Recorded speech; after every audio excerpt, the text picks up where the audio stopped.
আসসালামু আলাইকুম বন্ধুরা, আমি এখন ঐতিহ্যবাহী রমনা পার্কের মূল ফটকে দাঁড়িয়ে আছি।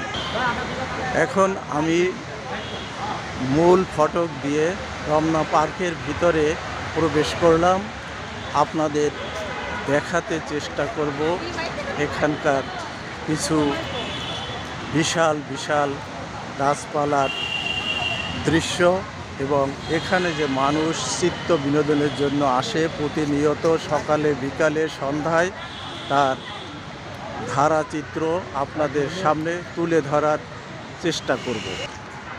এখানে দেখতে পাচ্ছেন মহিলা অঙ্গন নামে একটি সাইনবোর্ড আছে, বিশাল বিশাল গাছে ঘেরা।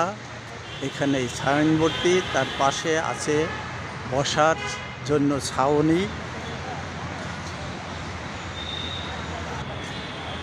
আমি আপনাকে এইটুকু গ্যারান্টি দিয়ে বলতে পারি, এখানে আসলে আপনি খুশিতে আত্মহারা না হলেও আনন্দে মোহিত হবেন, এটা নিঃসন্দেহে বলা যায়।